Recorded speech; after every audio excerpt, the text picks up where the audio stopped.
are listening to GUFON Radio with Rich Giordano.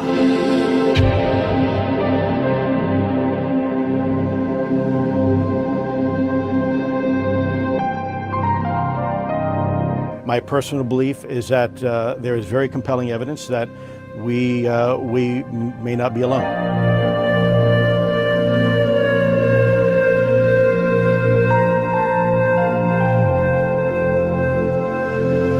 There has been and is an existing presence, an ET presence. It's not going to make a difference. It's not going to change reality.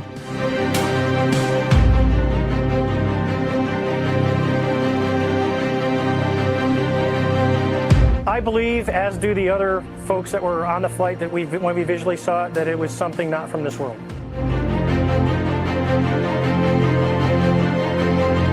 GUFON Radio.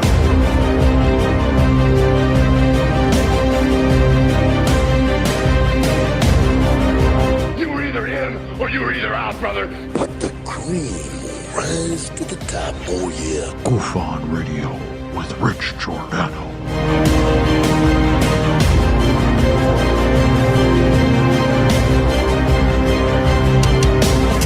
I occasionally think how quickly our differences worldwide would vanish if we were facing an alien threat from outside this world.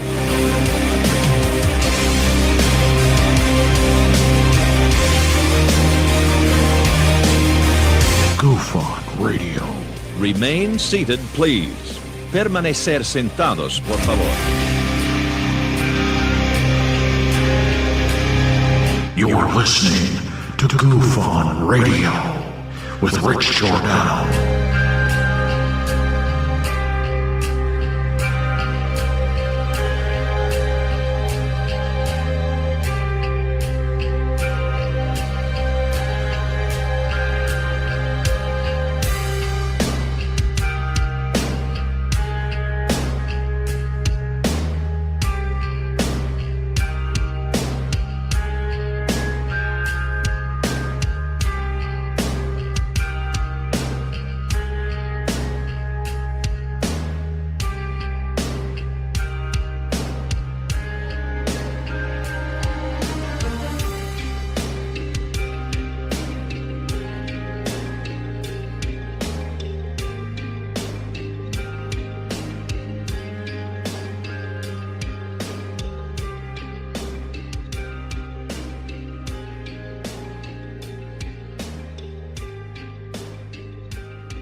Oh, no.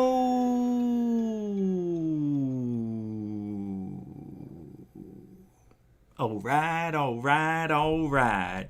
Well, welcome to GUFON, everybody. I'm your host, Rich Giordano. Hi, everyone. I'm Fraser Kane. I'm the publisher of... It is Saturday in the UK. Sort of.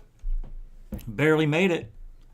Yeah, you know, I had a little, not technical issues, but I had so much stuff on the StreamYard. I had to delete stuff, and I couldn't figure out why I couldn't start the show.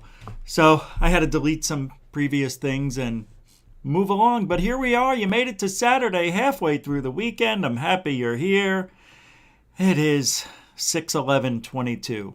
Do you know where your children are? See, I wasn't going to wear this hat. It just... I don't know. There's something wrong with it. It doesn't fit. I don't know if it's me. It's my head. It's got to be my head. I've got a conical shaped head. So, you know, I deal with it. But what happened to Kevin Day?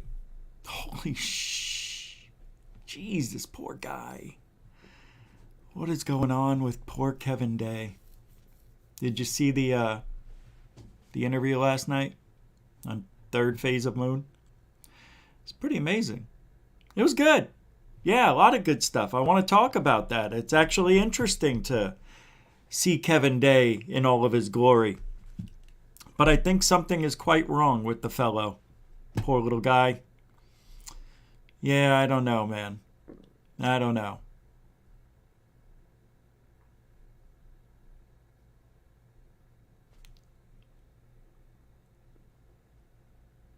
I hear something. Whoa. a video just started playing all on its own. Wow, money and drugs keep going missing after Louisville police raids. Why would that be on my... I would never watch a video like that. Vice News? Like what? And there's no video before it. That is odd. And it just started playing as if, hey, you need to listen to this. No, I don't. It has nothing to do with me. UFOlogy still hiring. In case anybody has no experience and you want to get into the field. Yeah, as long as you're nice. You got to have a face and you got to be nice. Without those two, you won't survive. How did I survive? Bite your tongue. Because I'm grandfathered in. And I make the rules. It's my ufology. It's my ufology now. Yeah, and you know what? Just because you're friends with somebody doesn't mean you're those people. You are who your friends are, but it doesn't mean you're those people. Isn't that weird? It doesn't apply all the time, but it does. It does. Because, you know, the people I'm friends with we agree with 90% of the things, maybe 85% of the stuff we say. And that's good enough for me. There is no 100%. No 100%. You can't, it's very rare you find somebody you're friends with and you have 100% of the things in common. You mean you like applesauce with your pork chops? Ooh, no. I hate applesauce. I like ketchup. Yeah, we can still be friends. That's different. But, you know, hey, you know, I'm okay with that guy hoaxing. Oh, well, I'm not. Oh, it's okay. He's a nice guy. I don't even know you. Get the hell out of my house. You can't have that. Oh, it's okay. It's okay to lie? No, I'm not saying it's okay to lie, but he's a nice guy. I'll give him a pass. Does it again? Then we'll... Psst. Oh, really? It's funny, because a lot of people in this field keep doing it. Getting away with shit. That's okay. That's okay. We know. Let them have their fun. Yeah. As long as we know the truth. You know. We know. Nice guys finish first in ufology. It's the only place on the planet where nice guys finish first. I don't think that makes somebody a nice guy, though. But, hey, you're allowed second chances in this life. Hey, sometimes you're allowed 3, 4, 5. Depends how nice you are. Look at Jaime Maussan. How many bullshit lies does this guy put out? Well, he hasn't done much in a while, really. I think the last one was that little alien creature, the anaconda. I don't want none unless you've got thumbs, hun. Yeah, the anaconda. That little 6-inch tall human beast. Was that Greer? That was Greer's, right. But I think Jaime Maussan, didn't he have something to do with it? Oh, it's real. Yeah, Jaime was the guy. There was a guy in Mexico who captured that anaconda thing, whatever, Antifa.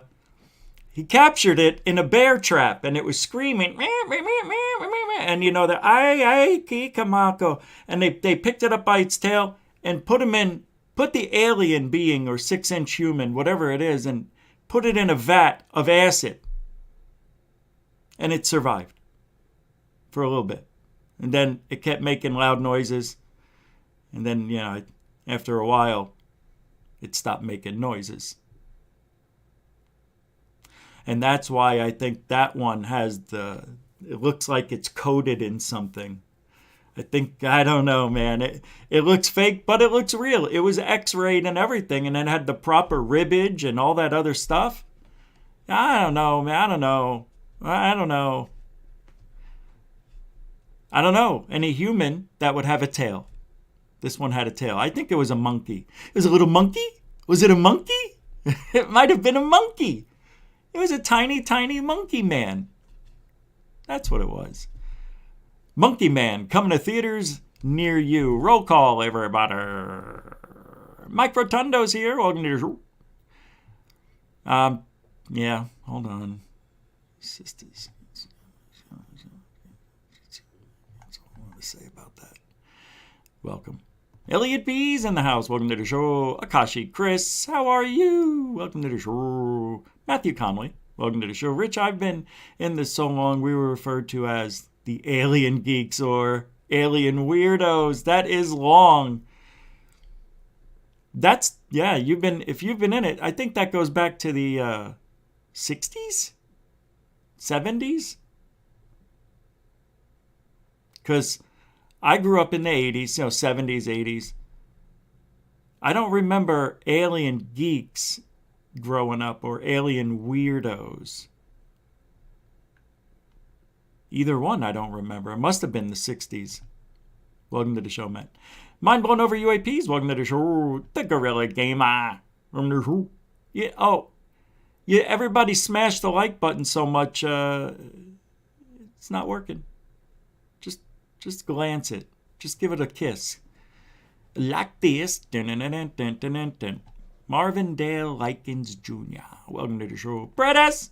Watch the Nut Corbell, the dude with all the secrets and the safe behind him. Last place to put a safe. I know. Watch the Nut Corbell, the dude with all the secrets and a safe behind him. Last place to put a safe. Well, you know Corbell has some documents in there that he thinks are top secret. Yeah, he's got them. Yeah. He's got them. And he tells everybody, that's where I keep the safe and the documents right there, John. You can't shoot that one open. Remember when he said something like that? Dork.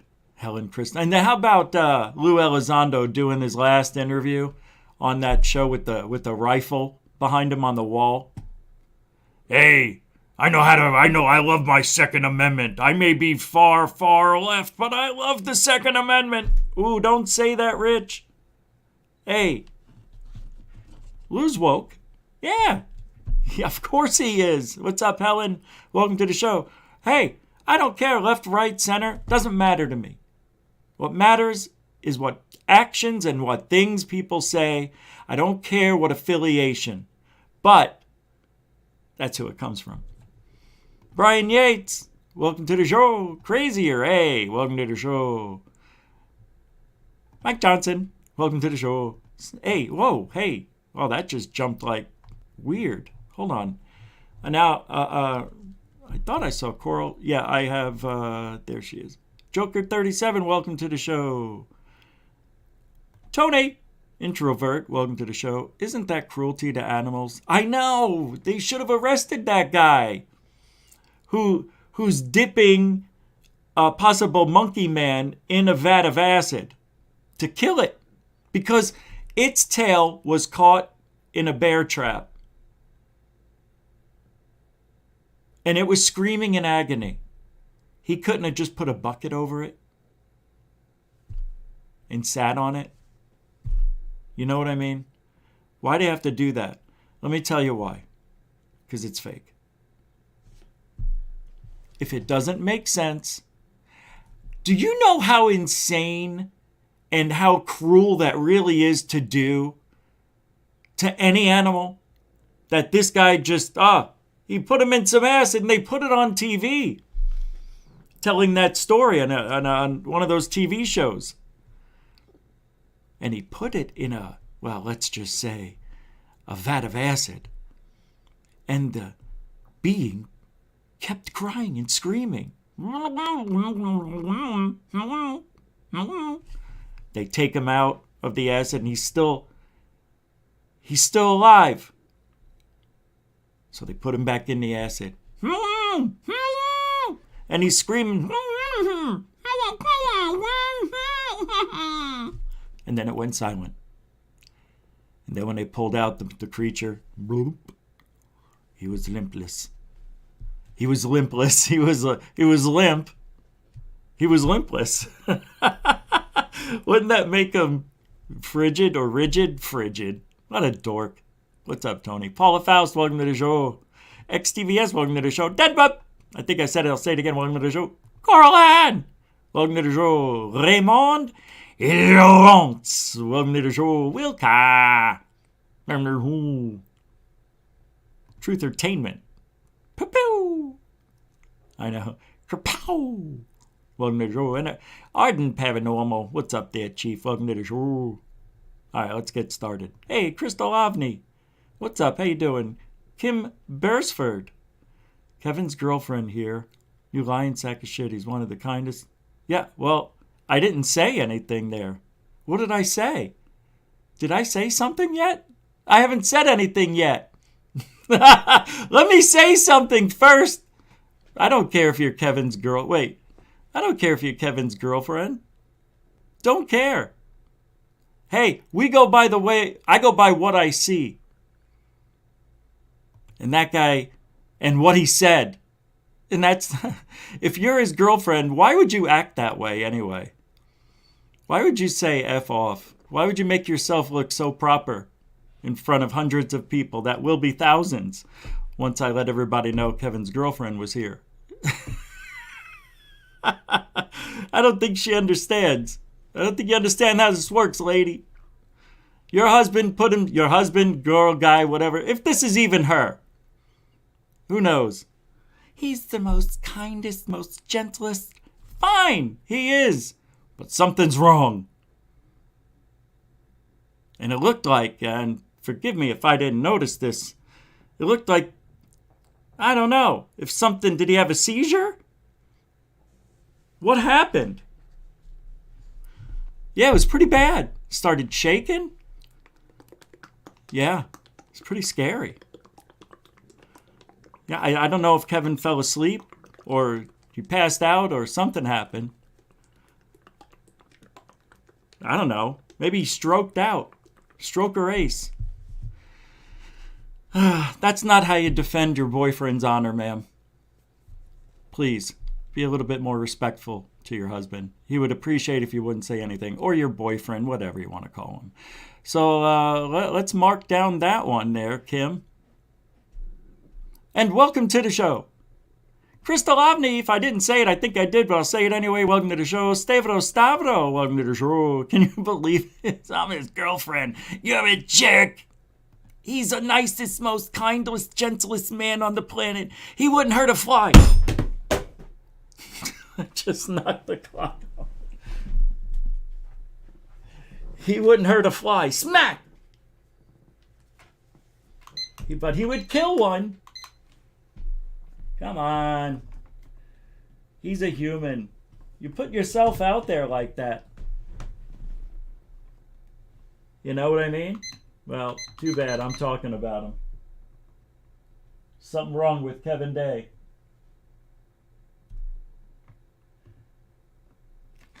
And I want to know. I want to know what's wrong with Kevin Day.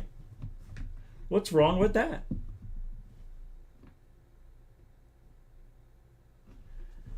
You know, what's wrong with that? Hey, if I didn't say hi, it doesn't mean I don't love yous. You know. It means I just don't have time to keep saying hi. Alien Addict. That's the spoon that went flying now. No, the spoon is still in its drawer. And I haven't heard the spoon since I think February. What's up, Alien Addict? Unbelievable, right? Unbelievable show we did yesterday. That was fun. That guy, James, the NASA guy, forget about it. That guy was like brilliant. Brilliant. Brilliant. But let's bring over COVID, the interview with Third Phase of Moon and Kevin Day. I know I had it up. Oh, that's the intro. Let's take a look. Where did I put it? Where did I put it? That's right here. Yeah, this is weird. I know I brought it up. Shut up. She's still watching the show going, I can't believe this guy's about to talk about my Kevin. That's my Kevin, the most nicest, most gentlest man on the planet. You wouldn't know a gentle thing if it came up and bit you in the ankle. Well, we're getting a major round of thunderstorms right now. And it is really starting to get close. Hold on, kids. I could have sworn on my left eyeball that I had this all queued up, but I did not. And it's really unfortunate for everybody here. Yeah. See, this is why I may not be using StreamYard anymore, just so you know. Yeah, I may not be using it after today. Because I can't, that feature won't work. Where I could share the whole screen. That's what makes this more fun for me. But if I use OBS, I've got the freedom to do what I want. And I'm probably going to go back there. So that means your super chats and stickers won't be posted on the screen. I think I missed one already. I think I missed a few.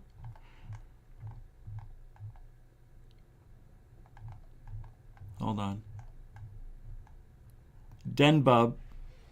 There you are. $7 super chat. It's a super dono and the first one of the day. Super dono means no sticker and no comment. It's just pure love for GUFON. Don't fear the GUFON. You understand? Don't fear the GUFON. It's okay. It is. It's okay. And no, I promise you, you're going to be okay. I survived. Thank you, Denbub, a continuing supporter of GUFON, for the $7 super dono and Canadian coin. You got that right, mister. Mucho gusto, generoso. Nice to meet you. Nah. Denbub, what's up? Oh, we already did that one. What's up, Marie Jose Sproul? Denbub again. Denbub again? Why did I say that? Oh, okay. Denbub with the $1.49. That's a super sticker. And I've got, hold on. Let me see what it is. It is Dean Payne is here. Dean also with the super chat I have to get to. Wow, I guys snuck that in. Oh, the unicorn, the all-elusive unicorn. Thank you very much. I like the unicorn. I like the unicorn.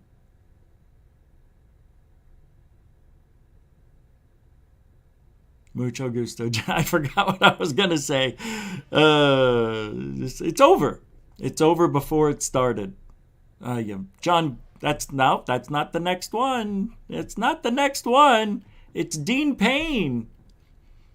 Dean Payne in the house with the $2 two quid super sticker. Boy, it hasn't rained in a long time here on GUFON. Thank you very much, guys. Showing the love. We go every day because we're passionate. Somebody get rid of that naked person in here quick before I use it. Huh? I said before I lose it. Thank you very much, Dean Payne. You are a continuing supporter of GUFON. It's a super sticker. So let's take a look at your super sticker. I think I saw it before. Where are you, Dean Payne? It's a thumbs up. Thumbs up. Thank you very much. Mucho gusto, generoso, Dean Payne. And then we got John Griffin. You made another woman happy. Yes, I did. Cheers, John Griffin, you bastard, you. I was thinking the same thing. I'm like, oh boy, I better treat this lady nice. I can't win.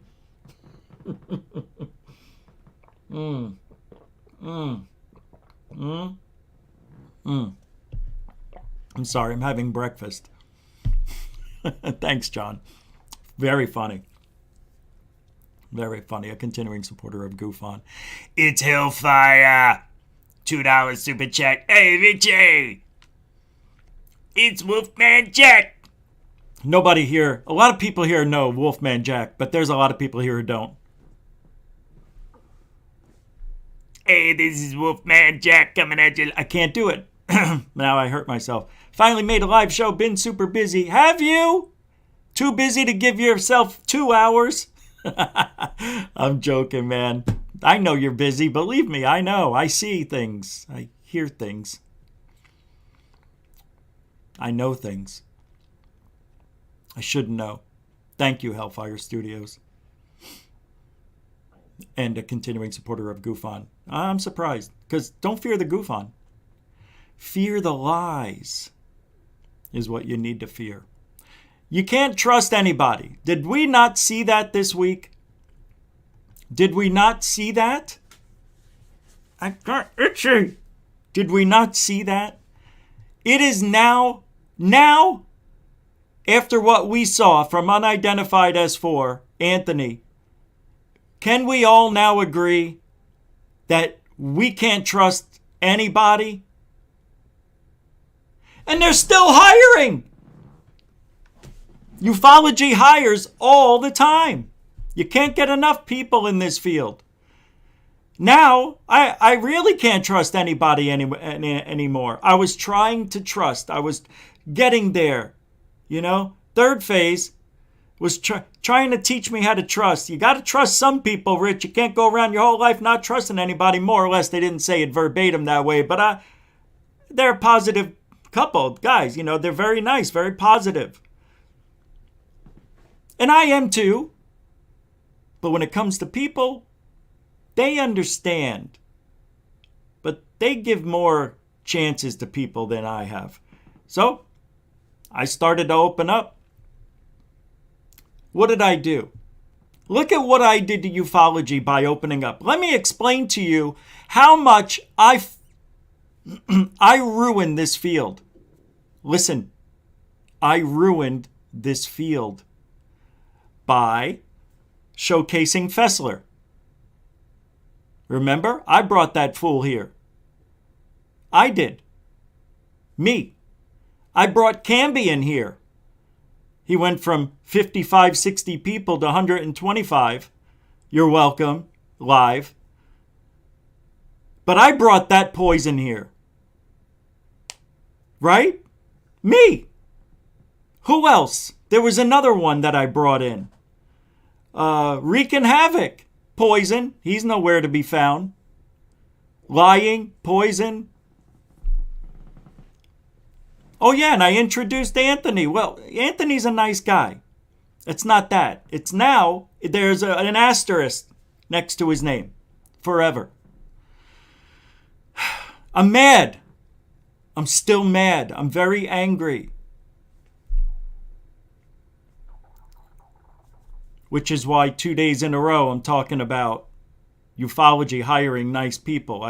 If you don't see it now my way, then damn it, you're just going to get stepped on more and more. I mean, so am I. It's inevitable. People lie. Some people are good at it, some aren't.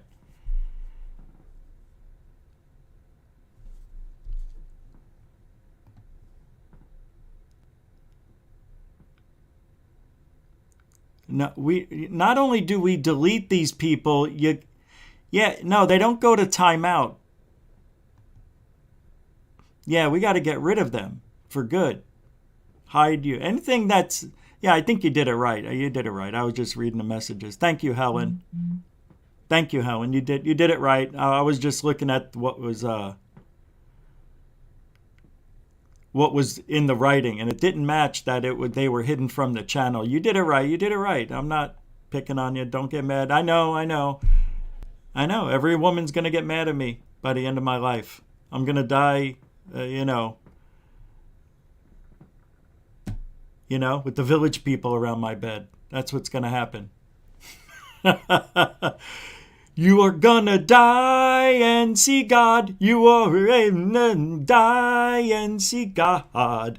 You've got minutes to live. You're on your back. And what you did is like a big sin. You're gonna meet G-O-D now. You're gonna meet the God G-O-D now. You were a dick in real life. You're gonna go down for life. as one of the biggest assholes. Women, they don't like what you say because you're mean. You say what they really think, and that's tough, and you know you just don't give a care because they always hated you anyway. Then there was some guys who were... I could have went on and on. Thank you, Mr. Catfish 2100, for your $5. You are a continuing supporter of GUFON. Hey, GUFON, I'm 100% real. Don't ever forget it. I won't forget it, Chief. You are a continuing supporter of GUFON. Thank you very much, Mr. Catfish. How do you do it? You are the most real I've ever seen. How do we keep letting people in this field? You have no choice. You have no choice. Jeremy Corbell with, see, me and Jeremy, we're now friends. We love each other. Yeah. Yeah. That's a $1 in Canadian coin. It's a super dono. No comment? No sticker. It's beautiful. It's poetry. You did good, kid. You did good.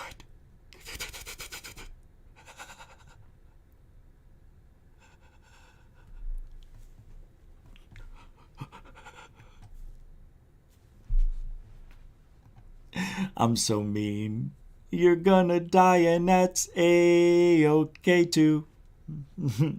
I don't know, man. This field is so, it's so corrupt. All I want to do is zoom to the moon and bust a rhyme. Can you believe Kevin's girlfriend was here? Kevin Day's girlfriend was here. He's a very warm and special kind of guy. If you knew him, all you have to do is, this is their go-to that these people use. If you just broke bread with the fucker, that's all. Just break bread with him, you'll see. No, I'm on a diet.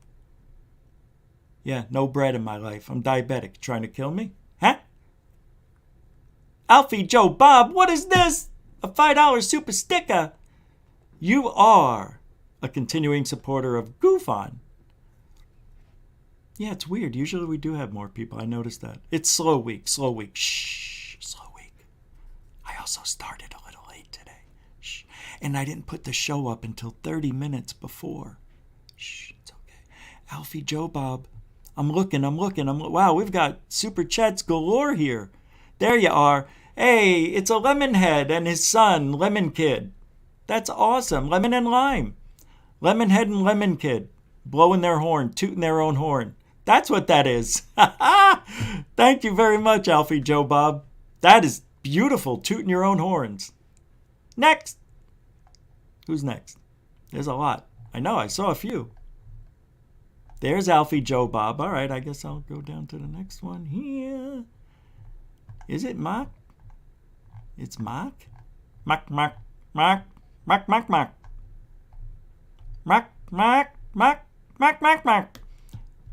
Dower.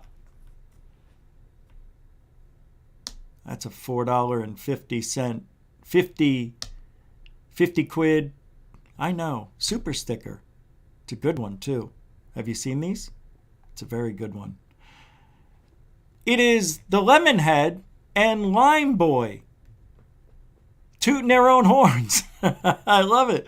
I don't know. That one makes me laugh. Mark Gower, a continuing supporter of GUFON. Grazie. And Will Kleiner with a £5, 5 quid super dono. No chat, no sticker. It's just pure adrenaline love. Do not fear the GUFON. The GUFON. Thank you very much, Will Kleiner. It's almost like Val Kilmer or Klaus Meine of the Scorpions. This is Klaus Meine of the Scorpions. That's it? All right, thank you very much. Let's get this video up and rolling so we can talk about that lady's boyfriend, Kevin Day. Oh, this is going to make my day. See what I did there? Shh, you can't use that one. My joke. Major UFO cover-up exposed. That's right. What a great freaking show this was. This one was probably one of the best interviews of the year. You'll see. The questions were phenomenal. Kevin Day's like, wow, man. I think they went to the Lou Elizondo compliment school for podcasts. You know, I think they all went to the same training seminars. You always say that's a great question. And then you always say, I'm forever indebted, right? All right, here we go. So much for having us. I agree. Thank you. It's my honor and pleasure to be here, you guys. It's good to be with you guys. And let me tell you, let's just start off with a quick clip from A Terror in the Sky, and we're going to get into it. But let's just roll this right now. Take a look. On USS Princeton, I was responsible for Lou-hoo. classified material, top secret data recording. In November in 2004, we were doing workups in preparation for our next deployment. I was on the USS Princeton. I was the leading operations specialist, and basically we control the radars, we man the radars, we fight the ship if we ever go to combat. My primary job was to identify everything that flew in the sky. On November 10th, I started to notice some really strange contacts off the coast of Catalina. During those workups, we tracked unknown aircraft for several days. This is the contacts here at 28,000 feet going south about 100 knots, and I'm thinking to myself, I'd never seen anything fly like that. I had 15 and a half years actual sea time sitting behind that radar. At one point, it was raining UFOs. I'd never seen anything fly like this, and all the other ships are tracking it too.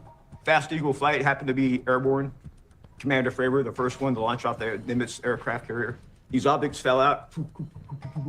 These things went straight back up to 28,000 feet again in less than a second. And then at the very end, it was right in front of him. Disappeared. They exhibited flight capabilities that were well beyond anything that I'd ever seen before. So I'm pretty familiar with just about the fact. Hey, you know, and just to pause it here, I think this guy here, Voorhees, probably the best thing to come out of this entire incident, this guy. There's something about him that Elizondo doesn't have. This guy seems a little more together. I like the way he speaks. Everything he says sounds like, sounds right to me, you know. I don't see any bullshit coming from Voorhees. I like that a lot. It does help. And Kevin, too. Kevin's fantastic. Nothing wrong with what... As a matter of fact, Kevin Day reminds me a little bit of me. Like, he's excitable. He's telling the story. He's remembering it. And just different personalities. Man, that's what makes this world and this field fantastic. I'm not here to bash on Kevin Day, for Christ's sakes. I'm just here to say what happened to Kevin Day. And you can interpret that any way you want. But something's a little, in my opinion, a little bit off. That's all. He was the only one who had the nervous breakdown, right? Went down that ugly road, that path of, holy crap, how did I get here? You know? Lost your family, went down a dirty road. But thank God he pulled out of it. Did he? I don't know. Last night I looked up his age and I saw where it said 55. I'm like, he's a year older than me? Wow. Fastest things in the sky, and these things kind of made them look like they're toys. So there it is, an exclusive clip from the film A Terror in the Sky. Caroline, Corey, appreciate you joining us again right here at Third Phase of Moon. We're going to get to Kevin in just a second. We've got some questions for him in regards to this incident. But when you were reporting on this and you're hearing Kevin starting to explain this incident aboard the USS Princeton, what was going through your head when you're hearing it from somebody that was actually there, a military personnel? Yeah, it was quite amazing. I have to say, though, as a filmmaker, in the beginning, I actually didn't want to cover the incident, the details, and the story, because it has been covered so much by, you know, the media and also in the UFO world. But when I was in pre-production and I met Kevin Day and we started talking, he touched me so much. His story, the way he told it and how much it affected him, that, and hearing it from him with all these details, I said, oh my God, I have to include this, you know, because that's what triggered so many other things afterwards. So that's the reason why I was very, very touched. And it ended up being an extraordinary thing with the film, because the human story was weaved in the discovery, the expedition. And then at the end, when we have those amazing sightings of similar objects, I felt like their story came full circle through the movie. So that's kind of how it happened. You know, it's interesting, Kevin. Thanks for joining us right here at Third Phase Moon. I know you've been through a lot of pressure, a lot of weight on your shoulders, especially the day of November 10th when all this went down. And it's interesting because when this incident happened and these tictacs, as we call them, hundreds of them raining down, as you say, it's interesting that within, 12 hours, we have an intelligence agency coming in to confiscate the data. Where was this data taken to, if you could tell us? And was this intelligence agency the CIA? That is a very good question. It's a question that's I've long asked myself. From what I heard from the contacts and the friends I had on the USS Nimitz, they initially went there first, and imagine the data initially went back to the carrier, and then they flew off. So who knows where it went? Back to the beach somewhere.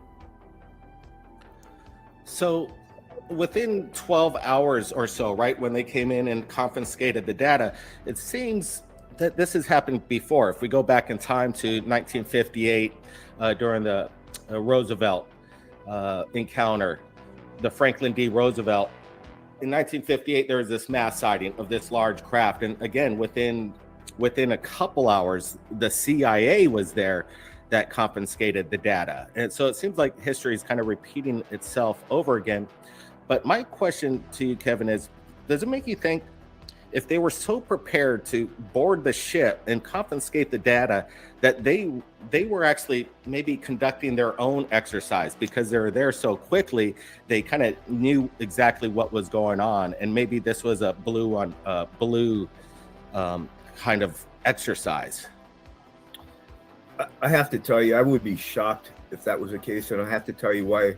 When we do exercises, we simulate a real high degree of realism. Good guys, us, versus notional bad guys, them. And we're briefed, and it's rebriefed, and there's so much that goes into this. Now, for some other agency to come in and put another exercise on top of what we're doing, number one, it's a huge safety violation. I mean, it just screams safety violation. I mean, what if we would have ran into one of those things? We didn't know it was seemingly impossible at the time. As far as I knew, it was a flight safety thing, and that's the entire reason why I got permission from Captain Smith to intercept the damn things. Because I said, you know, Captain Smith, we didn't have any. For the first 3 days we were tracking them, we didn't have any aircraft on board. But they were going through our airspace, 28,000 feet, 100 knots, all disappearing on radar off of Guadalupe Island.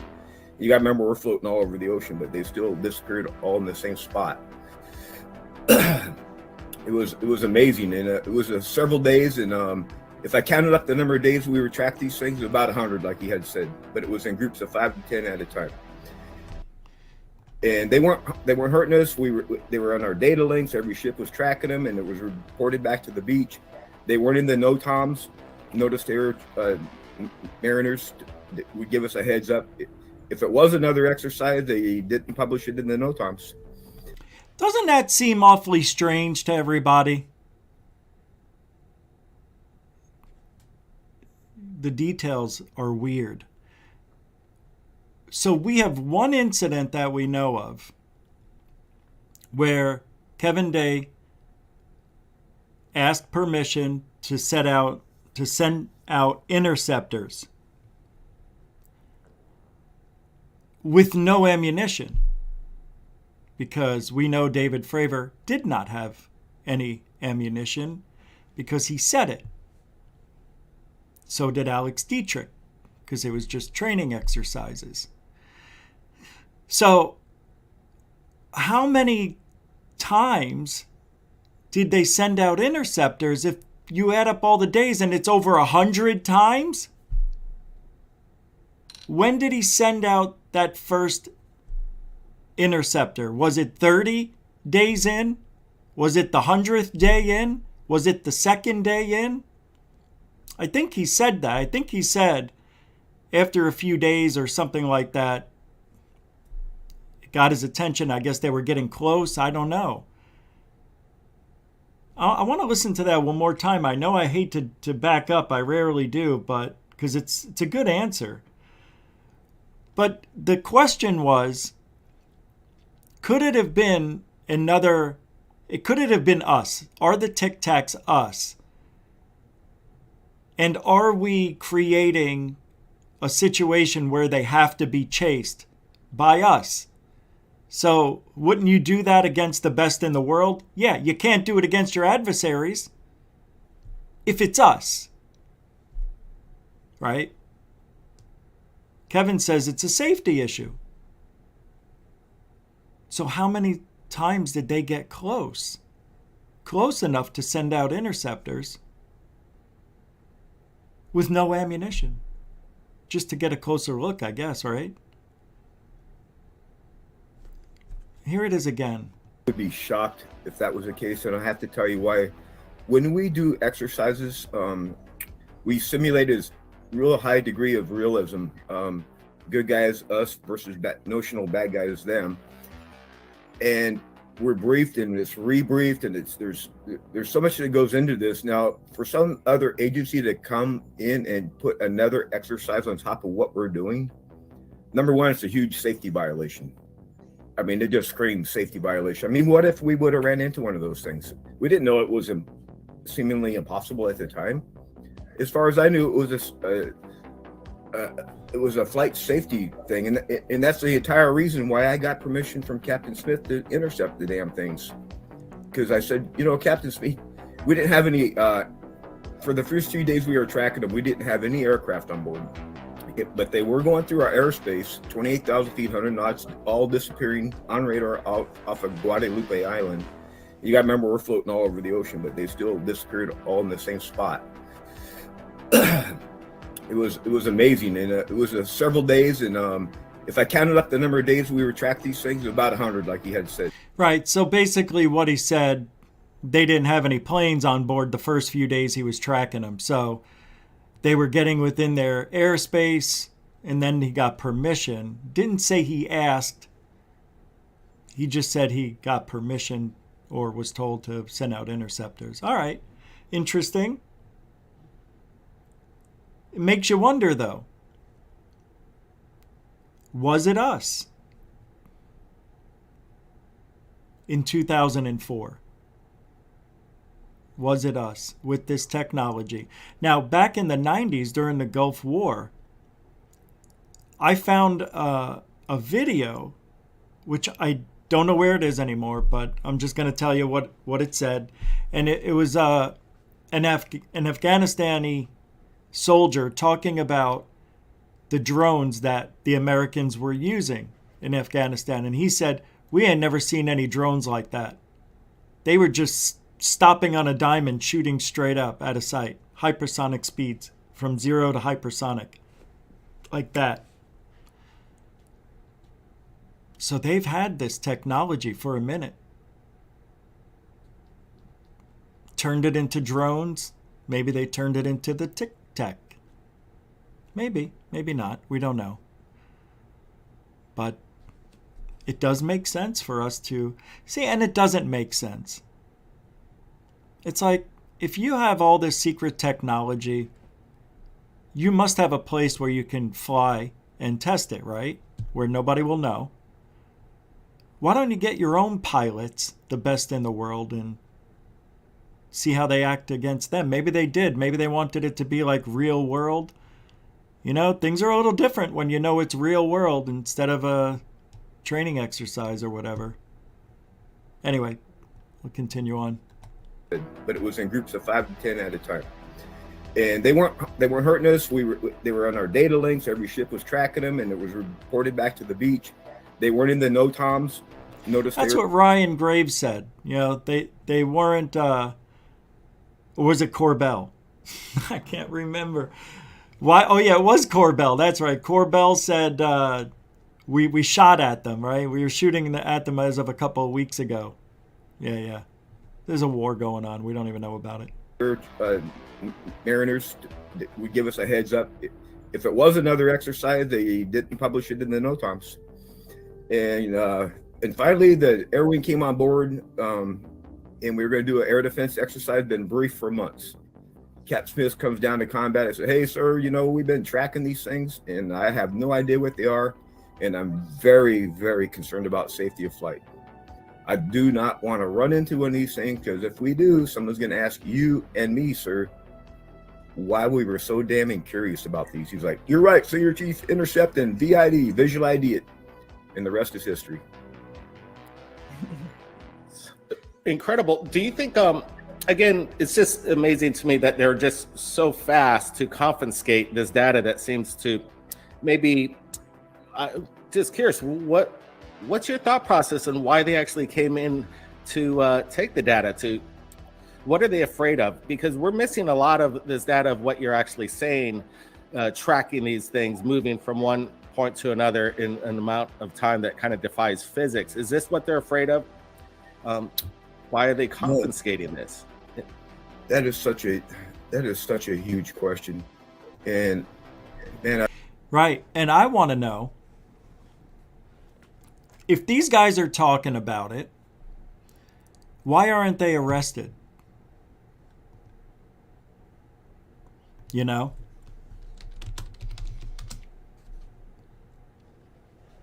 You know? So it's okay. So it's okay for them to talk about it and explain in detail what these objects are doing, but it's not okay to show us? If it's the truth, just show us. What's the harm in showing us the radar?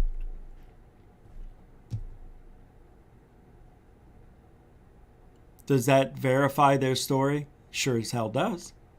Do you believe the story? Not 100% until I have data to back it up. Don't you feel that way? But Rich, you know, you've got 6, 7, 8 people here all telling the same story. Key word, story. I have nothing that backs it up. This whole thing could be bullshit, propaganda to scare the adversaries, thinking that we're trying to make it look like we have this technology, but not really. We don't know what it is. I mean, it could be one of our black budget programs. Maybe it's one of them, but we don't know about. The government doesn't have. Well, what that tells China and Russia and everybody else that, holy shit, somebody in America has got this type of technology. Has anybody seen any video of it yet? No. No? No. But they have 7 or 8 people that are talking about it like, you know, they witnessed it. Huh. How many days did they see him? Over 100 days, this day character said. Yeah, but what about the guy Ryan Graves? Almost every day for 2 years, sir. 2 years. And that was in 2019, sir. 2 years a couple of years ago. Every day. Just about. And how much evidence is there of all this? None? Oh, there's supposed to be 27 minutes of high definition. Okay. Can we get that tomorrow? No? Nobody's seen this evidence either? Oh, a lot of talk going on over there at the Pentagon. It's Lou Elizondo, sir. Boo-hoo Lou? Yeah, Boo-hoo Lou. Boo-hoo Lou. We used to call him Boo-hoo Lou because he cried about everything. This guy cried himself to sleep every night. Yeah, and then he'd wake up in the middle of the night saying, I could do more. You know, it's just strange. Yeah, let's continue on. So far, what was the question? Jesus, here we go. Maybe, just curious, what's your thought process and why they actually came in to take the data to? Oh yeah, right. That's what I was saying. So they take the data, and we never get to see it, and this story will go down in history as a story. We'll never see that footage. You know that, right? Everything that they're saying, I don't like it, but I love it. They want us to believe them without evidence. What did we just learn yesterday? Not everything is what it seems. Not everyone is who they say they are. And not every story is as accurate as you think it is. What are they afraid of? Because we're missing a lot of this data of what you're actually saying, tracking these things, moving from one point to another in an amount of time that kind of defies physics. Is this what they're afraid of? Why are they confiscating this? That is such a huge question, and man, I can't even tell you how long I've pondered the why. But just to provide a little context, my job as an operations specialist, when any type of operational message, we are the folks that draft the message, and our people route it through the chain of command, and the captain signs it off and releases it. Well, the next morning I come up to Combat Information Center, or CIC, and I was going to write an after action report based on what happened. I mean, standard procedure. And that's the moment I found out the data was gone. The next morning, I was shocked, because in all my time on ships, that was a very first for me. It broke every rule in the book. So your question is valid. I have no idea. And remind me of the second part of it again. Well, again, during the 1958 Franklin D. Roosevelt incident, when they came in and confiscated those files and the data, their reason is because they were suspecting that there was illegal gambling. You know, the mates were playing cards or rolling dice. Was there any reason given that you're aware of why they came in to confiscate the data? There's zero. This question that's unanswered to this day is at least to me and others that were involved in it, as far as I know. It just seems suspicious that, you know, they're admitting that there's a UFO phenomenon, but then they're covering up the data that could really actually back it up. And I think we really need to get to the bottom of this. Let's take another quick look at this incredible documentary of this effort to capture the UAP phenomenon.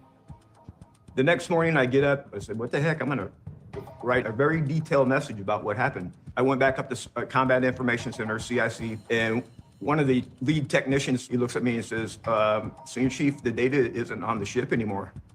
I said, what are you talking about? He said, somebody came on board our ship and they took our data. In fact, they made us erase everything down in the computer room. Even blank tapes had gotten erased.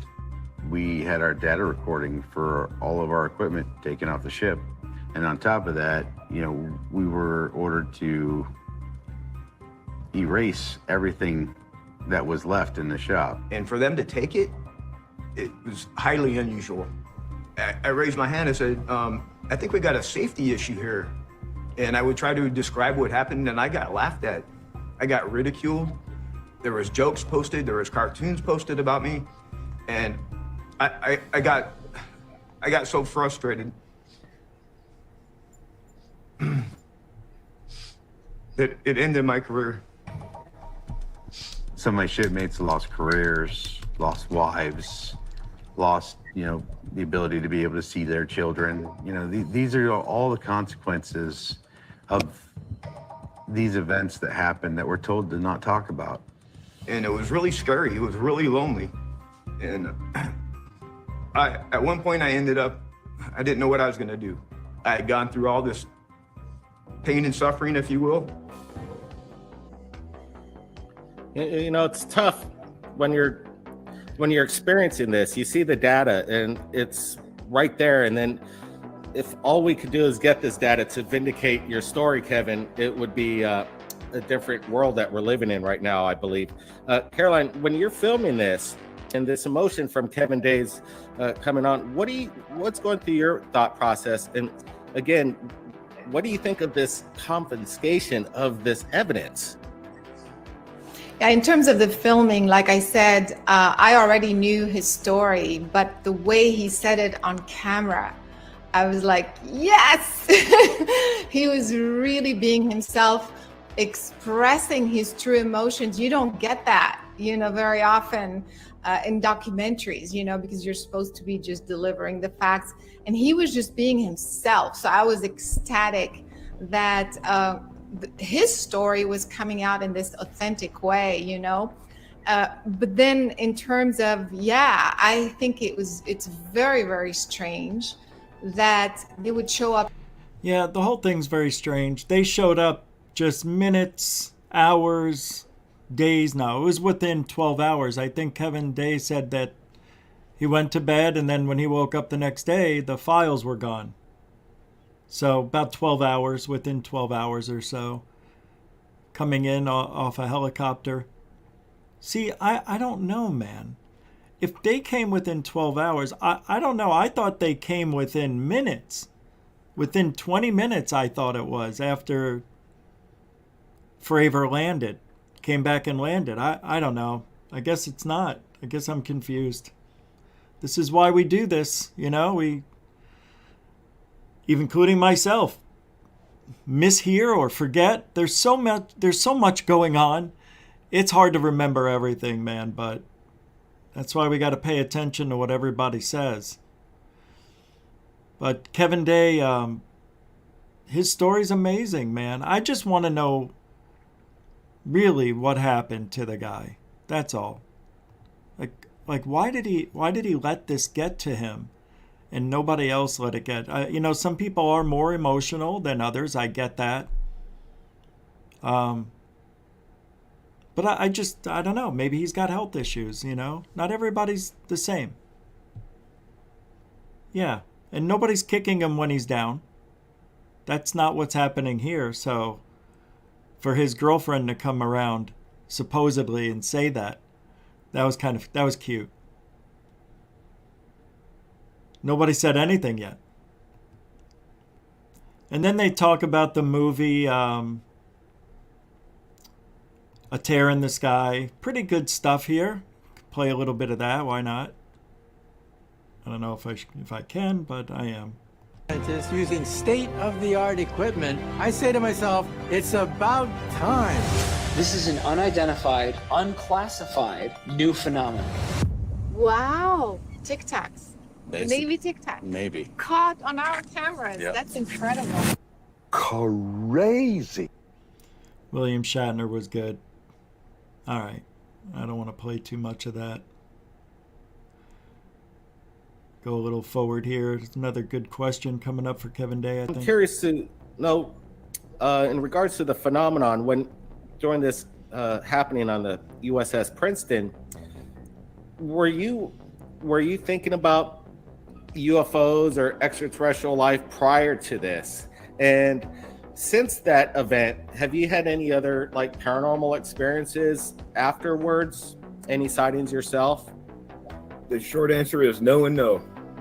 I mean, and one of the odd things about when this happened and when we started tracking these things is I was a senior chief, and that was my very last day underway on the ship. I was getting ready to transfer and work for the Admiral for a couple of years, and I retired. But that was my last time on the ship, and also one of my very last watches on the ship, and it was my last intercept out of hundreds in my logbook. I have literally hundreds of intercepts, wartime and peacetime in my logbook.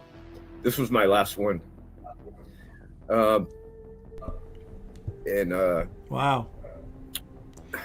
Doesn't that make it a little more interesting that that was his last interceptor log that he would ever have, and he was going to retire? He was leaving the ship. It's almost as if they were doing it before he left to have one of the most 15 years as an operator on radar. They got a credible guy to look at that screen, the radar screen. You know, if they would have left it to somebody else with not the same experience, would it have gone the same way? Maybe, but if you would have had a radar operator that's only been there for 6 months or just out of training, people would say he must have made a mistake or nobody could verify this. I mean, there's other radar operators verifying it, so I don't know how that plays in, but I don't know. It is strange that Kevin Day was on his way out and they got him. I'm not saying, they got him in a bad way, but it made his departure that much more memorable for him. One he'll never forget, of course.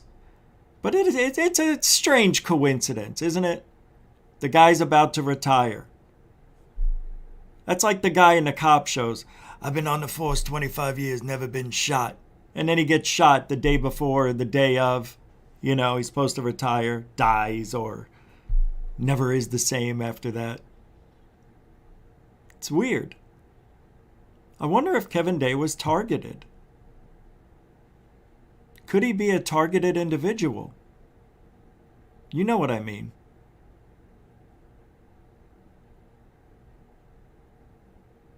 What do they use? Radio frequencies?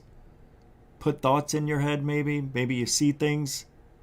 They've got this technology, like the Havana thing, right? Where people were going to Cuba, staying in, what do you call it? I can't remember. Staying in the hotel where they'd be safe, whatever it is. And they all get sick, migraines. And it looked like there, was some radio wave activity going on. Some shit screwing with their heads. The Havana syndrome. Yeah. Yeah. Maybe Kevin Day is a TI, targeted individual. That goes all the way back to what? What were those kids? The Montauk? Montauk, is it? Stranger Things? But Kevin Day, unfortunately, just sad. Yeah. So I want to know why, though. I want to hear. So I want somebody to ask him, were you threatened? Was your life threatened? Was your family threatened? Did you feel threatened? Were you followed? Did you notice the same car every restaurant, every movie theater, every shopping center you went to? Did you see the same guy dressed in the same clothes everywhere you went, wearing the same hat and glasses? Did you keep hearing the same strange sounds in your head? Did you hear any beeps, clicks, or whatever? I'm just saying. Some people are, I don't know. Some people are targeted, though. It's very hard to prove. But I've never heard anybody bring that up yet. I want to know if Kevin thinks he was targeted and is targeted. He's going around talking about the tic-tac, what he saw, what he did. Oh, wait, so is everybody else. Why aren't they getting targeted? So, in my opinion, what happened to Kevin? He stressed himself out. He was told to be quiet. I don't know anything else other than you can't talk to your family and friends about this, anybody. Even though it's just a verbal. But take my word for it. Don't talk about this shit, okay, Kevin? Keep it here on the boat. Everybody here knows. The date is taken. There's no reason for you to keep talking, but I can't tell my wife? No. No. Can I tell my kids? No. My dog? No. Dog. You never tell your dog everything. Because all animals speak. End of story. I mean, it was bizarre. I've never encountered anything like this, ever.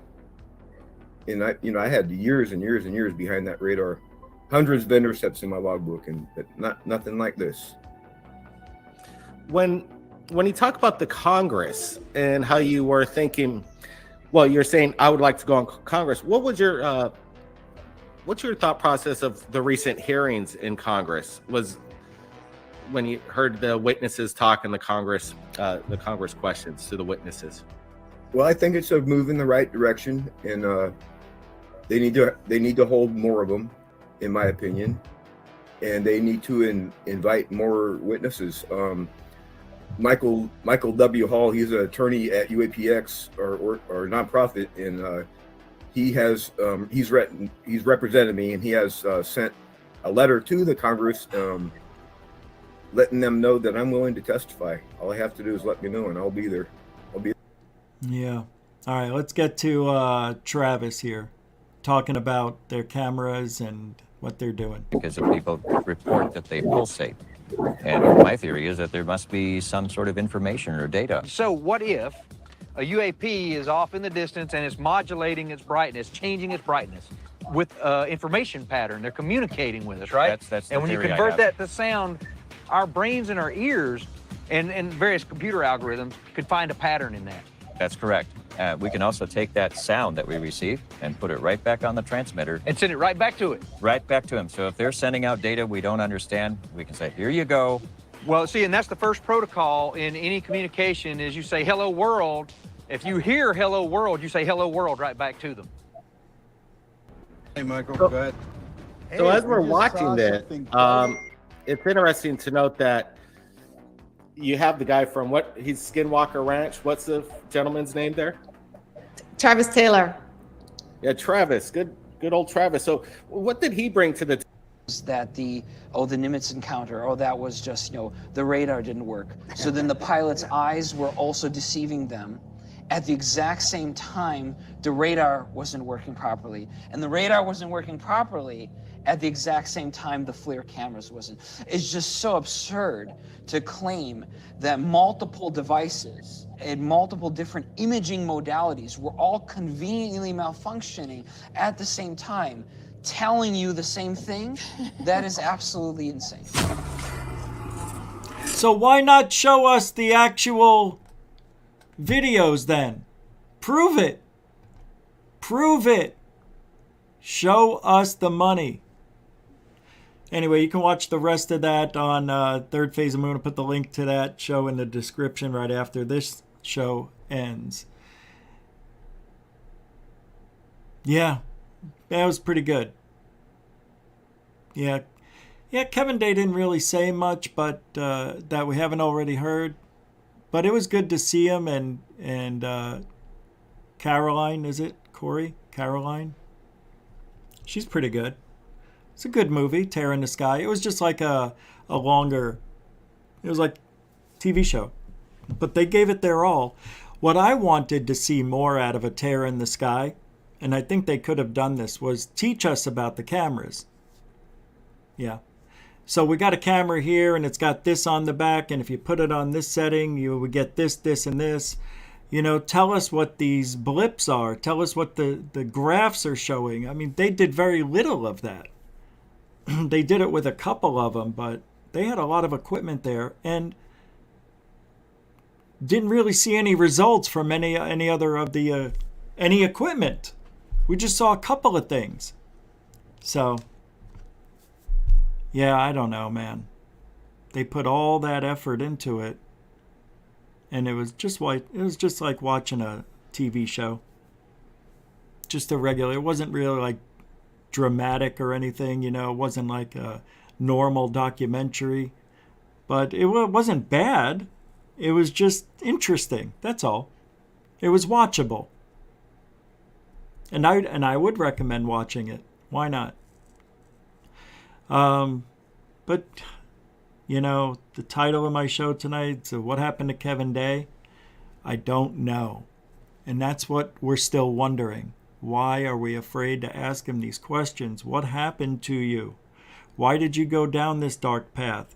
Were you hearing voices in your head? He said he had no experiences, never before, never after, never during. He said no and no.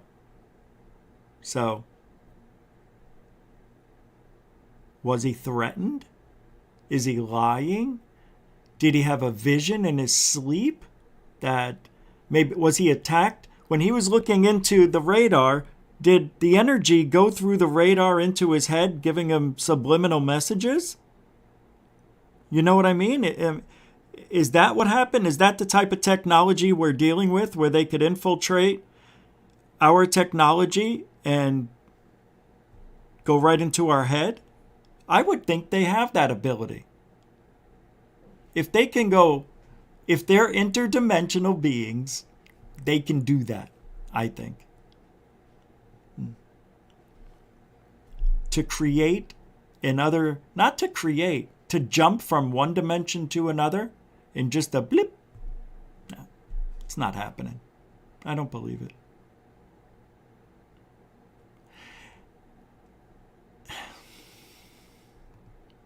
I don't know what to believe anymore. Really. By the way, UFOlogy still hiring.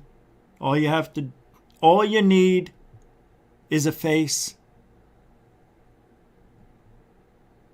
And you got to be nice. If you want longevity in this field, you got to be nice.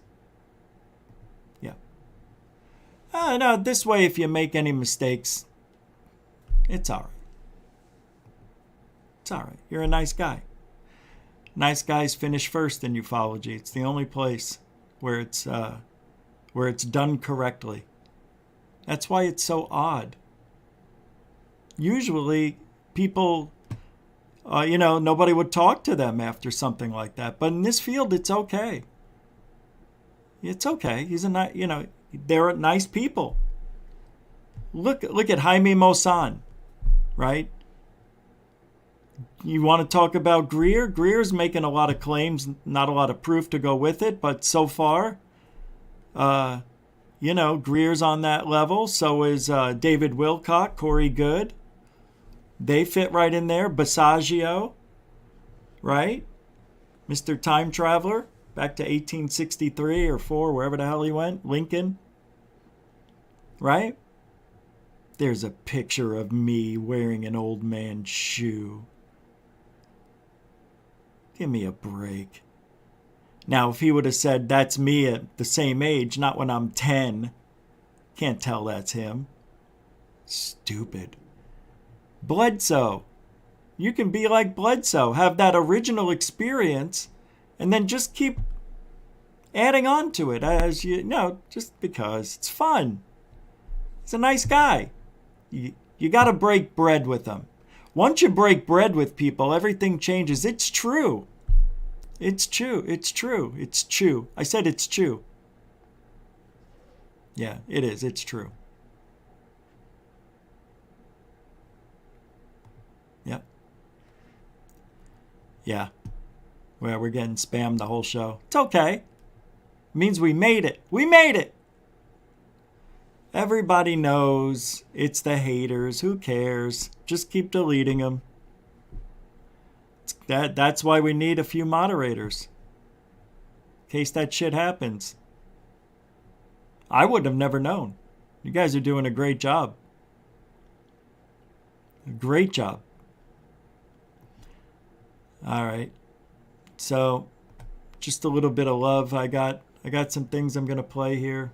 Some videos. Thought maybe would. I found, never mind. We're going to have a round of more thunderstorms coming through here. And it's going to be bad. unjustifiably in a position that I'd rather not be in. But the cream will rise to the top. Oh yeah, Macho Madness, yeah, has got more to offer. I am the cream in the World Wrestling Federation. And there is no doubt about it. Yeah, you mean Gene Okerlund. You know that I'm the cream of the crop. I am. That's right. That's GUFON. We are the cream of the crop. Laugh all you want. You know it's true. You know. You know. That's why I say don't fear the GUFON. That's why I said that. Don't fear the GUFON. Because we don't steer you wrong. Never have. Never have.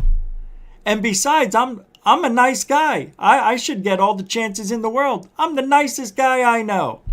I am. But see, people think you're a dick if you have an opinion. Ooh, yeah. 'Cause the cream. I can't do the voice anymore. I just don't have it. Oh yeah, the cream. I can't do it. It's over. Boston Deadhead. There you are. $2. That's a super dono. No emoji, sticker, whatever you call them, and no comment. It's a beautiful thing. That's right. Help support GUFON. We go every day, so you don't have to. You know all the links are in the description and at the homepage of GUFON. We are a donation-supported podcast. Yep. And that's the truth. Thank you, Boston Deadhead. Who's this? Dorothy Hawkins disappeared. That's very strange. Oh, Coral, you're here. Okay, thank you. I thought I heard the bloop bloop come in. That's a lemon head from Dorothy Hawkins, and it says, "Oh yeah, oh yeah." Thumbs up. Lemon head, thumbs up. Thanks, Dorothy. A continuing supporter of GUFON. I don't know why. No, not you. I'm just saying. I don't know why. People automatically assume without knowing the actual facts. Scary. This field is very, very weird. Very, very weird. Like a lot of things were said about me and Third Phase of Moon. Honestly, you know, when they talk about it and they have their opinions, I just can't believe the lies. It's really amazing. It's sad because I wouldn't do that to people. Just wouldn't do it. And yet some people believe it. Yeah. People who were friends of this show for a year, 2 years, 6 months, whatever, all of a sudden, now you hate GUFON? You're scared of GUFON? Nothing has changed. It's been this way. The only thing that's changed is the lying from the other side. And some of you just fell for it. It's really, really scary. You find out a lot about yourself and about people you thought were your supporters. It's very scary. It's very scary. And what did we do? Took the high road after I made my 5-minute video, right? I even removed the video just for good karma's sake. Yeah. And then doing the old calling me out, saying I said things I didn't say, and then they go ahead and say it about me. Do as I say, not as I do. I didn't see it coming. Really, I didn't realize they were that woke over there. Unbelievable. Unbelievable. It's cute. It's really cute. Yeah, reminds me of me when I was their age. Younger. When I first got into this field, first had a show, I kind of acted. I didn't lie. I just was way worse with words than I am now. But things happen over years. That's why I say the longer, if you could stay in this field for the long haul, more than 5 years, then I think you have, and it depends on how much you're in it. Are you just in it casually, every other day, once a week? Are you in it every day? I'm talking people who are in it every day, read everything, watch everything, talk about everything, join chat rooms and Discord and all these other places to learn about what's real, what isn't, who's lying, who isn't.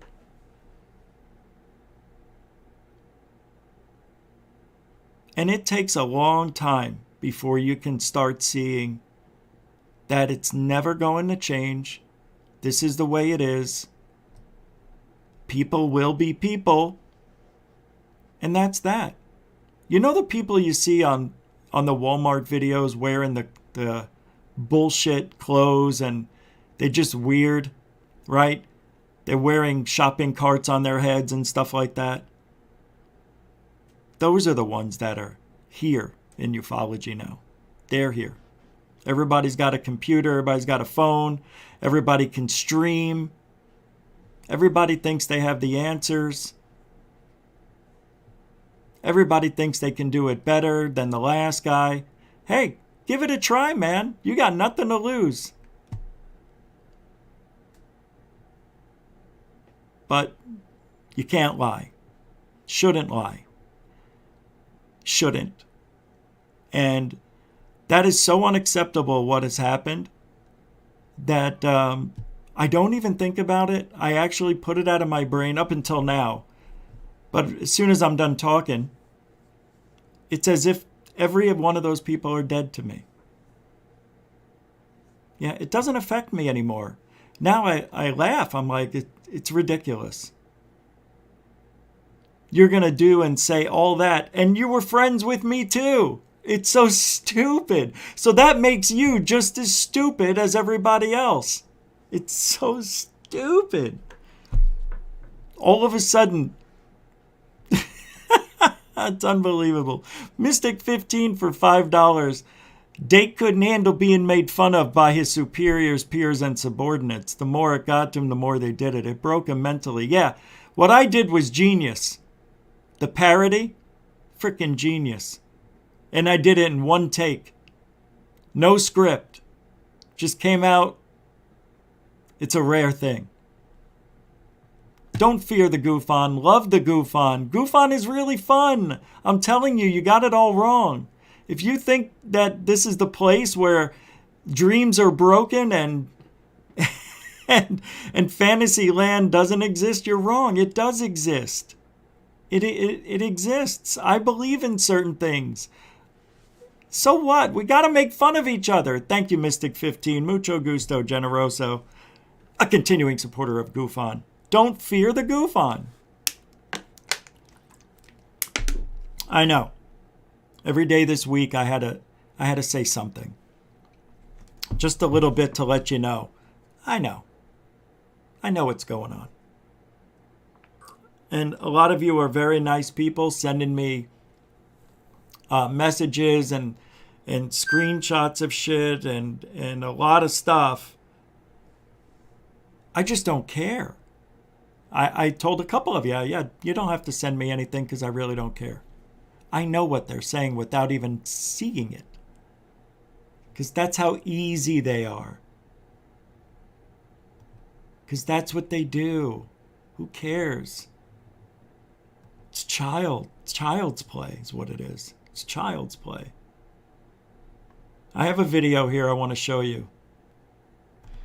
You know, Mr. Nice Guy was sending up a couple of videos to certain places claiming, you know, UFO.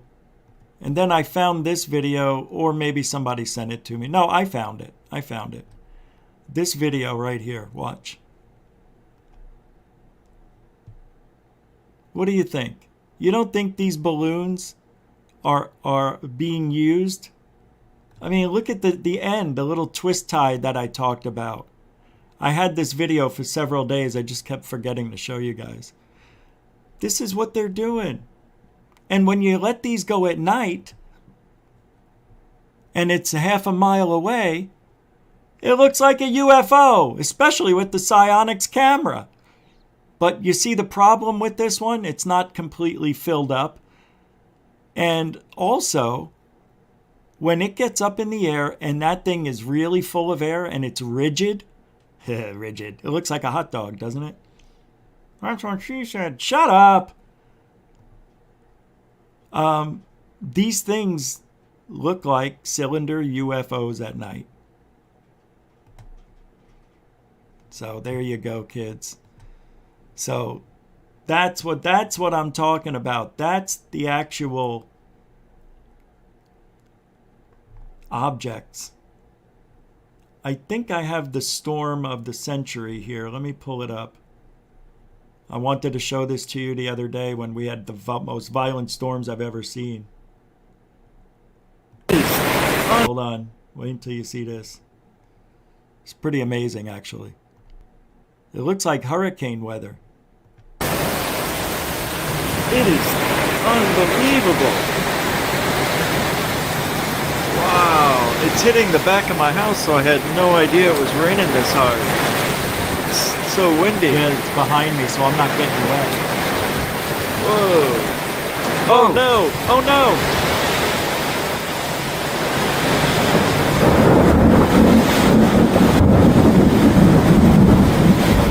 Mamma mia. It's like a big, it's the biggest storm. It's a passing.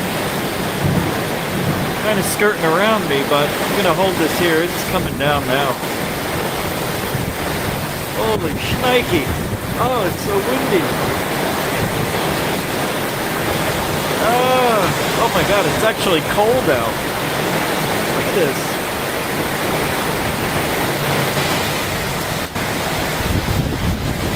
Oh, the wind just changed direction. It's coming from this side now.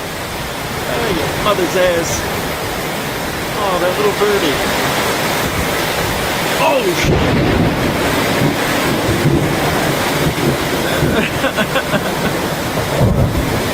I don't want to die. I don't want to die. Alright, I do. Come here, kill me. I'm right here. Come on! Do it now! No, don't do it now.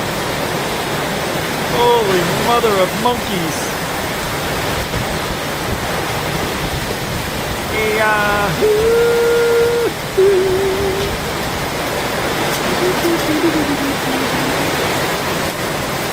Wow. Oh, it's hailing! It's hailing! There's some hail in this one. Wow, this is bad. Holy shit. Uh-oh. Smells like static electricity. Smells like static electricity. Wow, this is unbelievable. Oh, whoa. Wow, this is...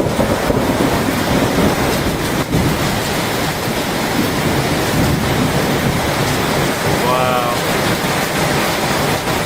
Wow. There's hail. Not much, but... Anyway, just a little bit of rain. I know, I just get mesmerized watching it. That was pretty fun. It's pretty bad. That's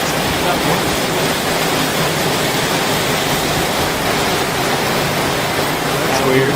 Now the wind changed. It's coming. It's coming in here now. I have a video where It's like another storm just showed up. Very close from another direction. Whoa! I should get in the car and go driving. Maybe not.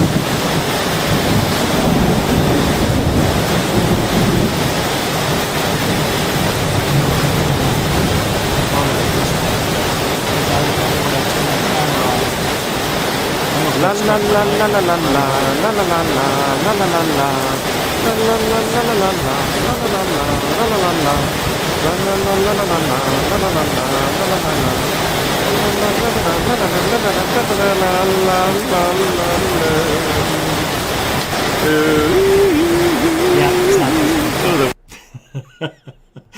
I have to keep myself entertained. That gosh. We've got a bunch of stuff.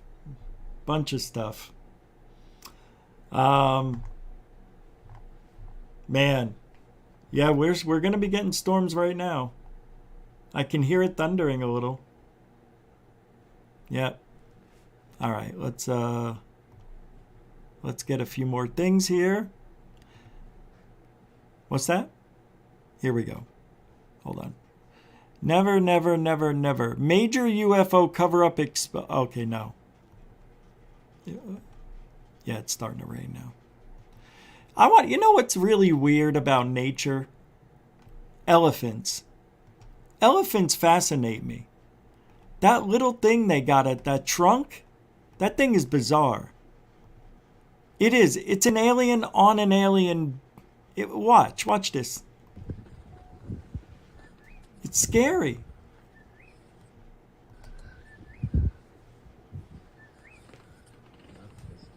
Watch this little... It like has eyes of its own. Hello, boy. Look at... It's like the Abyss. Remember the Abyss? When the water tube came out? It's really warm, man. She knows what to do. Don't move. It can't see you if you don't move. It's such a weird thing, right? Elephants are so cool, though. They live to be old, right? Like 70 years old? Elephants do. Yeah. They live a whole life, man. Like a human. I wish dogs would live that long. I wish dogs could live to like 50. This is funny. You want to see where our... you want to see why this shouldn't be allowed in schools? Teaching kids this stuff? This is crazy. It's funny, though.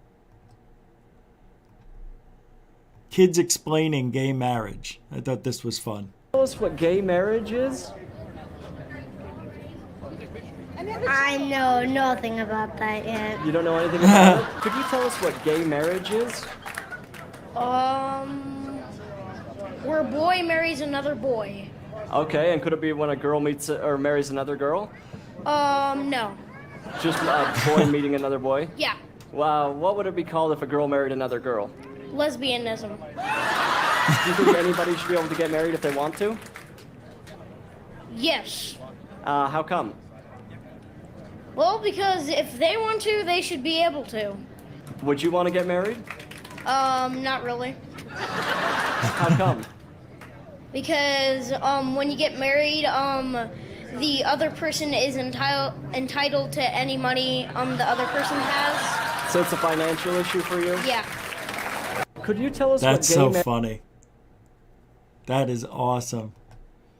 Gotta love the honesty, man. When I was a kid, I said, believe it or not, and this, I don't know why, but, well, I don't know, it's a psychological thing, but I never wanted to have kids. Because I always said, because they're going to be like me. They're always going to want stuff. They're always going to beg for stuff. I can't deal with me. I don't know how you deal with me. Now let's get to a little bit of reality. This is pretty scary. What you're about to see is real. And this happened, I think, along the border. But it's from 2018. It says U.S. couple narrowly escapes gang of machete-wielding bandits. Yeah, has nothing to do with ufology. That's right, kids. That's right, because it's Saturday in the UK. We could talk about anything we want. This is how precious life is. You could be in your car, just minding your own business, driving around, then this happens. Life could turn on a dime. I'd rather assume they do and not something. Yeah. Drive forward. Cross. Just drive forward. Drive forward. Hey!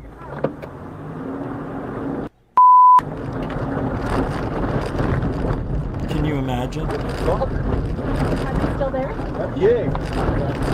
The cops.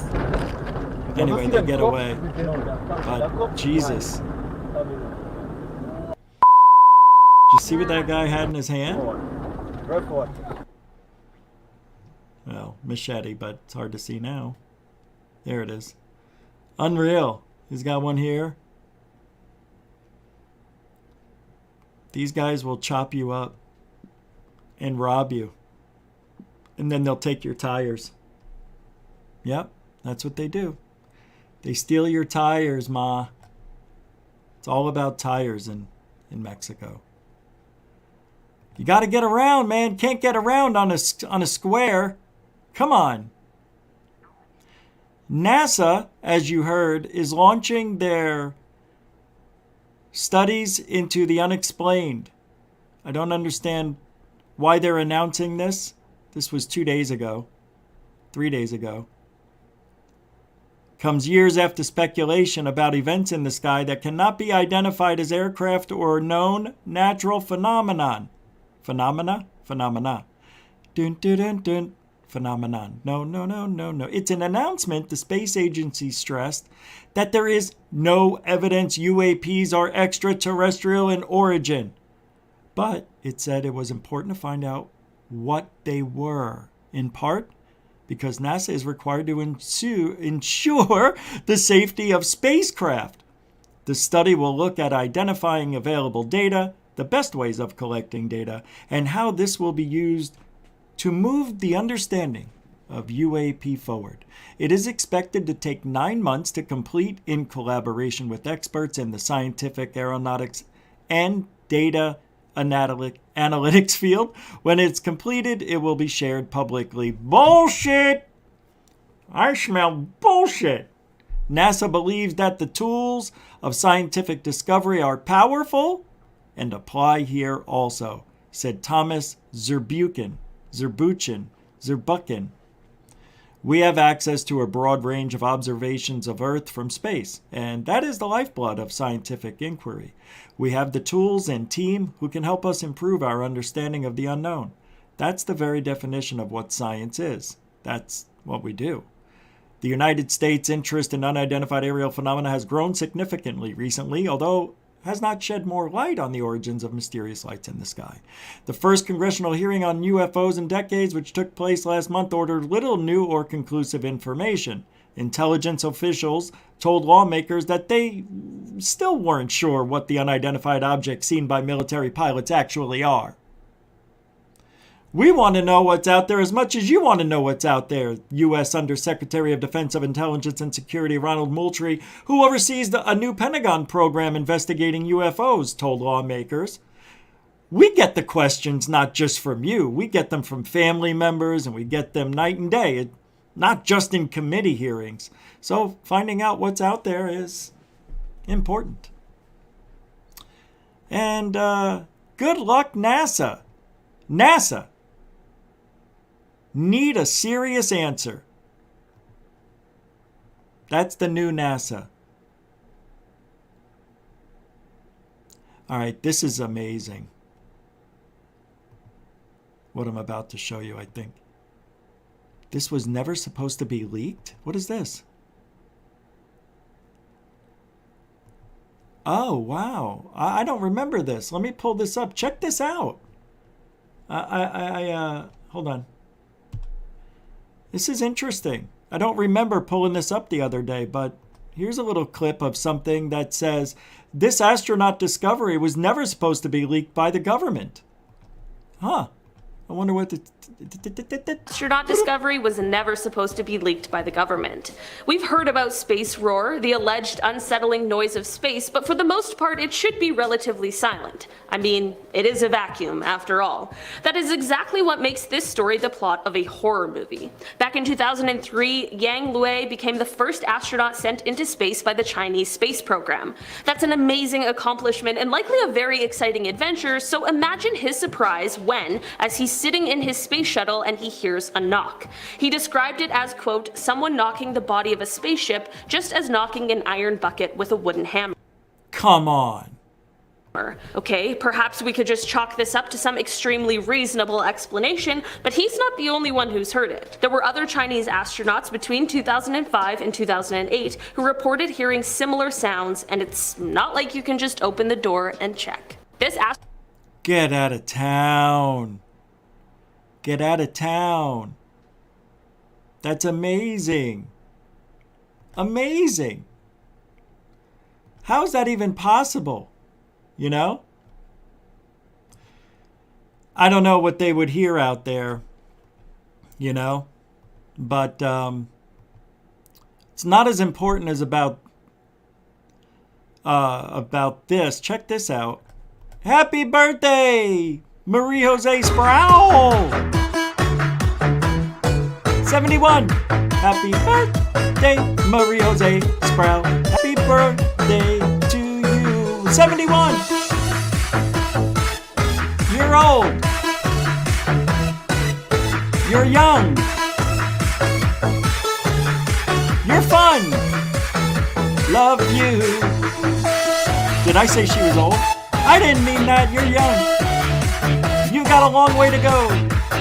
You're not even really that old. Old is just a number for you. Happy 71 birthday.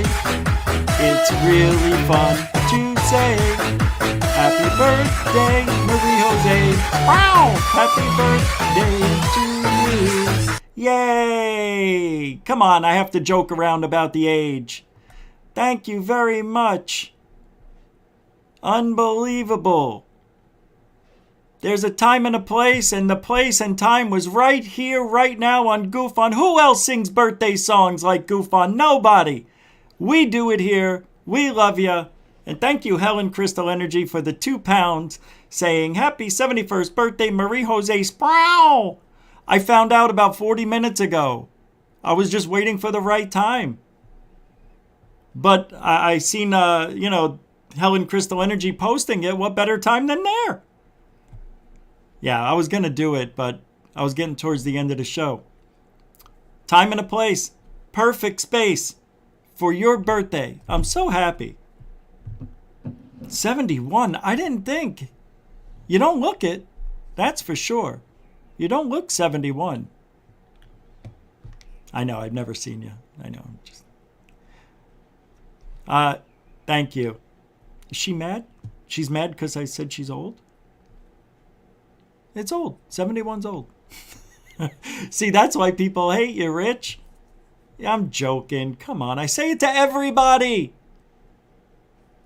We're all old. But it's just a number. I'm not even going to talk about it. You know me. Happy birthday, Marie Jose Sproul. Love you. Thanks, Helen, Crystal Energy.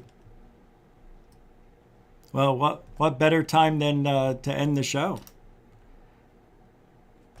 Yeah, thank you. Appreciate it. What's that? Oh, I was told to check my messages from this person. Let's see. Holy crap.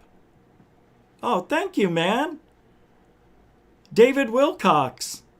$15 super or PayPal. Says, sorry I missed the show. Well, dude, thank you for your support to PayPal and everybody. You know, you can help support the show. We do this every day so you don't have to. You understand? And also, I don't know if I said this. Yeah, I did. Nathan yesterday and Rebecca Wiles. Thank you all on the PayPal route. We also do Cash App. And you can become a member. Ba-ba-da-ba-da. Thanks, everybody. I appreciate it. And Marie Jose Sproul, thank you very much. I'm glad you're not mad because you shouldn't be. I joke around. But it's starting to pour. The rain is here. I'm going to go. We'll be back tomorrow night at 7. Back to the normal 7 o'clock tomorrow. And we'll have a good show tomorrow. Have a great rest of your weekend. Thank you, newcomers and veterans, keeping this chat room on its toes tonight. And everybody pulling their part. Moderators getting rid of all the trolls. Let them troll. We don't care. We really don't. Unbelievable. Felicia is not blocked. She's not blocked. I'll check. You want me to check right now? All right, hold on. Let me check now. I thought I did, but let's just check again. We're going to check and see if Felicia is blocked. Here we go. That would suck. All right, here we go. Doot, doot, doot, doot, doot, doot. Come on. Doot, doot, doot, doot, doot, doot. Doot, doot, doot, doot, doot, doot, doot, doot, doot, doot, doot, doot, doot, doot.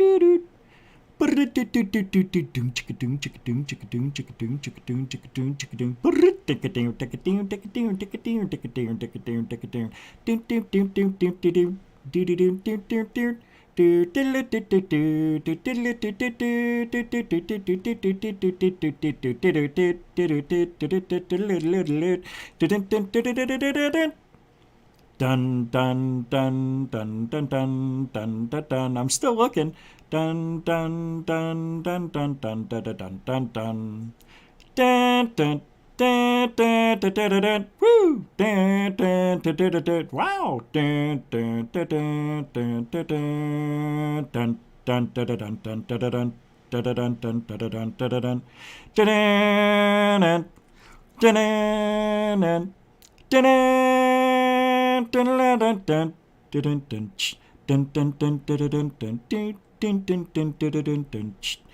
dun dun dun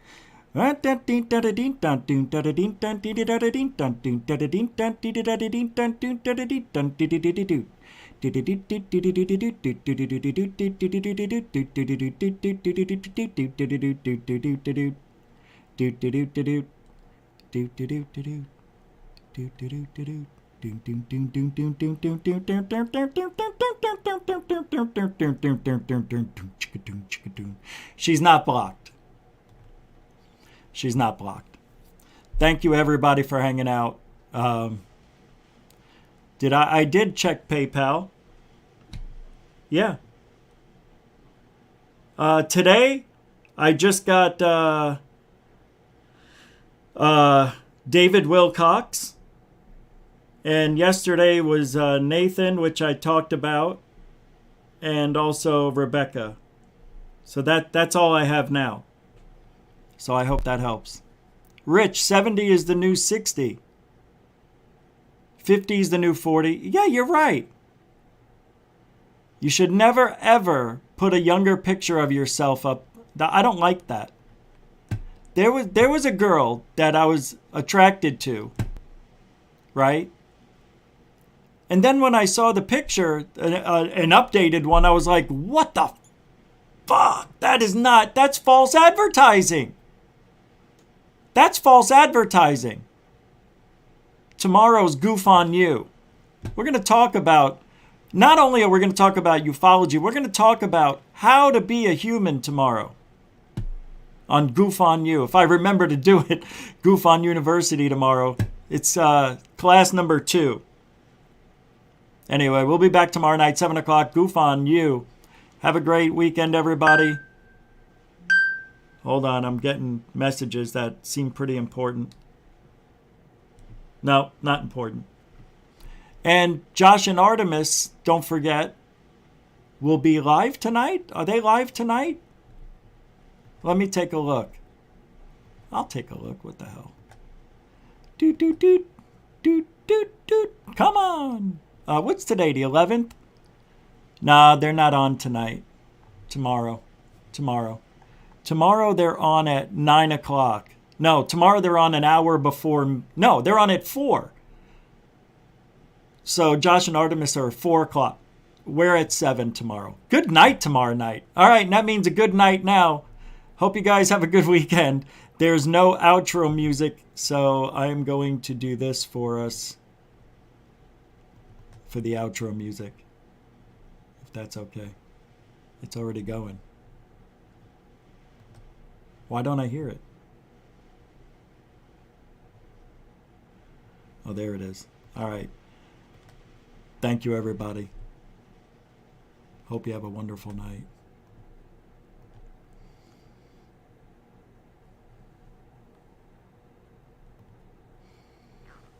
That's it.